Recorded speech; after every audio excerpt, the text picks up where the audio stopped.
Elmer T. Lee. Son, we're not hiring any hands today, were the words that greeted Elmer T. Lee when he first showed up to interview at George T. Stagg Distillery in 1949. They happened to be uttered by Colonel Albert B. Blanton, the iconic president of the distillery at the time. Had it not been for Orville Shup's insistence that he come into work the following week anyway, Elmer might not have gone on to be named the distillery's first master distiller. Kentucky born and bred, Elmer joined the distillery as a maintenance engineer in 1949 after serving as a radar bombardier in World War II and returning to earn an engineering degree at the University of Kentucky. Quickly rising to plant engineer, then plant superintendent, and eventually the shared title of plant manager and master distiller, Elmer oversaw much of the distillery's modernization and growth up until his retirement of 1985. In 1984, Elmer honored the man who was initially so skeptical of him by introducing the world's first single-barrel bourbon, Blanton's Single Barrel. Not long thereafter, Elmer himself was honored with his own single-barrel namesake. Both bourbons have been the recipient of the highest worldwide acclaim and honors since. Elmer continued to serve as an ambassador and master distiller emeritus for Buffalo Trace, educating the world on the heritage and unique quality of Kentucky's bourbon whiskey. His working legacy had been honored by his induction into the Kentucky Bourbon Hall of Fame in 2001, his receipt of the Lifetime Achievement Award from both Whiskey Advocate in 2002 and Whiskey Magazine in 2012, and his induction into Whiskey Magazine's Hall of Fame. Elmer passed away in 2013, just a few weeks shy of what would have been his 94th birthday. But his contributions to the bourbon industry live on through the millions of fans worldwide who enjoy his creations. Welcome back, everybody. I'm your host, Kelly Sparks, also known as Redbeard. That was a lengthy introduction to recognize the man at which we honor today by drinking his bourbon, named after him. Also, I'd like to say I got a new book. It's called A Field Guide to Whiskey. I'm going to be reading this over the next couple weeks, and hopefully I'll have some new information for you guys to pass on. What I'd like to do, though, is try to give as much background on stuff like this that have more significance in their history whenever possible. So this Elmer T. Lee Single Barrel, named after Master Distiller Emeritus Elmer T. Lee, this whiskey is hand-selected and bottled to the taste and standards of Elmer T. Lee himself, perfectly balanced and rich, as declared by the man who knows how great bourbon should taste. So I don't even want to put, I've got a little bit of distilled water here, but this is my only bottle of Elmer T. right now. So I don't know how to really waste it on water and ice. It smells so good. I do believe this one from the last tasting that we had, I believe this was mash bill number 2. Let's look it up real quick. I believe it was mash bill number 2.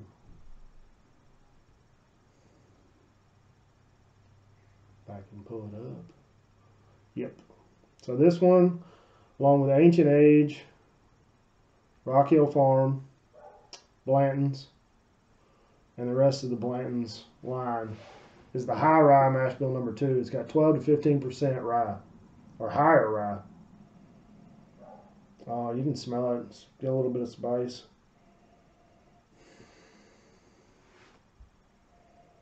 I've drank this one neat many times.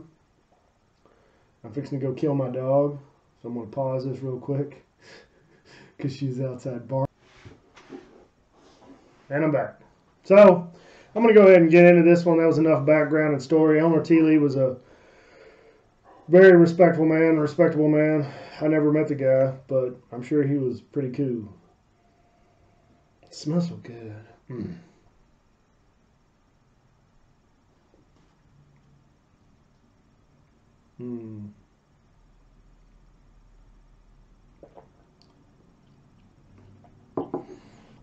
Got that big spice on the back end. A little bit of a bitter sour note on the front. It's not unpleasant at all. It's just, so it says it's their single barrel sour mash. You know, I think that's really just clever marketing, because I'm pretty much, most whiskeys have a sour mash.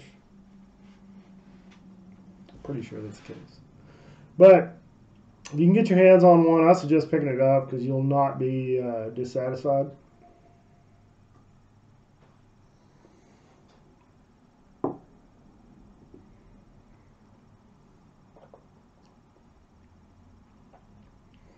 It's got a flavor on it that I can't really pick out. Might be cinnamon. I mean, maybe a little bit of nutmeg. I am going to add just a touch of water to it. Just a touch. See what that does to it. I mean, I've murdered a few bottles of Elmer Lee before in the night, not even realizing that, oh crap, I'm not going to be able to get another one.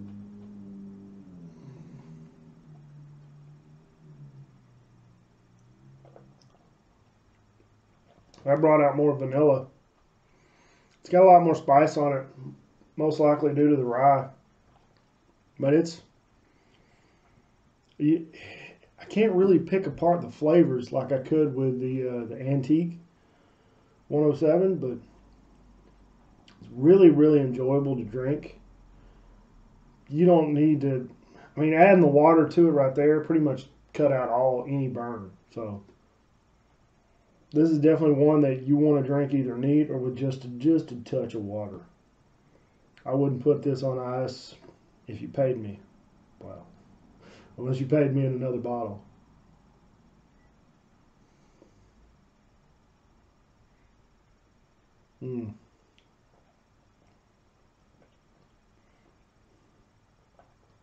Yeah, it's just that spice on the back end, and then it's got a good finish. It kind of lingers along. It's not overpowering. It's just really pleasant.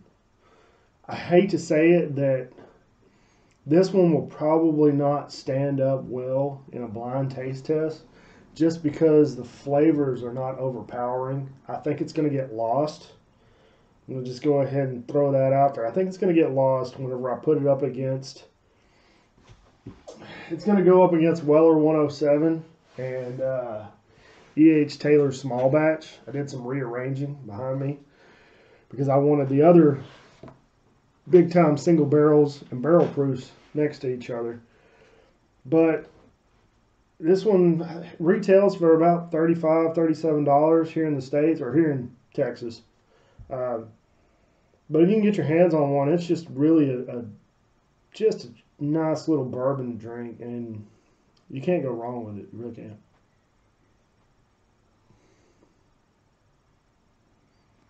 Mm-hmm.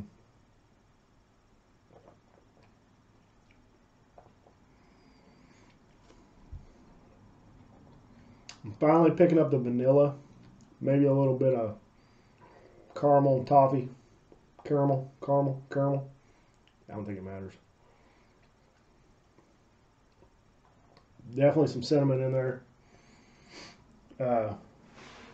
Let's see how close I was. I didn't have the tasting notes pulled up.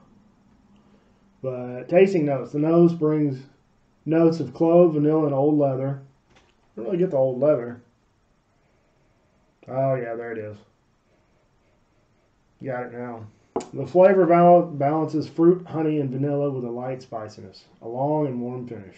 So I would recommend, whenever you do these, I know I've read tasting notes in the past at the beginning.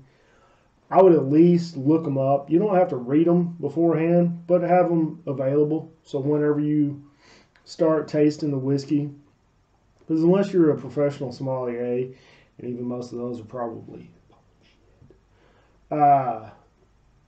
you're not going to be able to pick out these flavors. Nobody's that good. I mean, you can taste stuff. It might taste familiar to you, but to actually figure out what's in it, I mean, you got to be a pro. And let's face it, most of us, 99.9% of us, are not professionals. We're professional drunkards, but we're not professional tasters. So I at least recommend, if you're not going to read the tasting notes beforehand, read them shortly after, and then you're like, oh yeah, that does smell like leather, or I can taste the cloves, or I can find the honey in it now. And it might cue your imagination.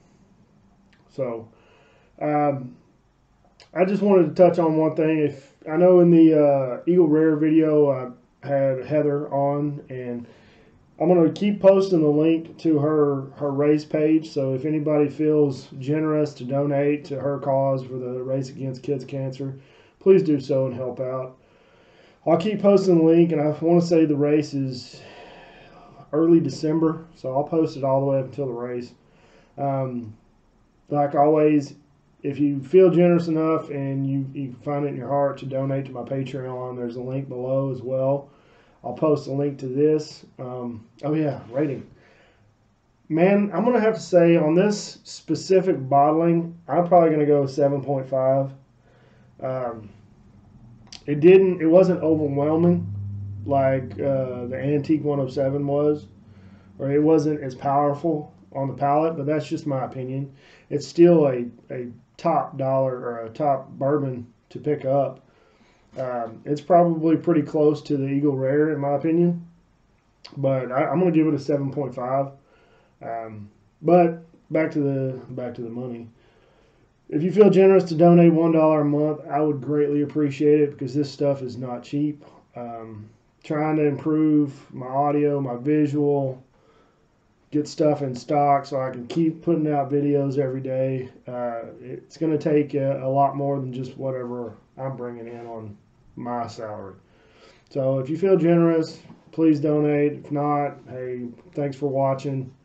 Like always, drink some whiskey, share with your friends and family. Oh yeah, Bearded Idiots Podcast, check that out too. We also have a Patreon there. If you think we're funny, give us money. But like always, drink some whiskey, share with your friends and family, and have a nice day. Take care.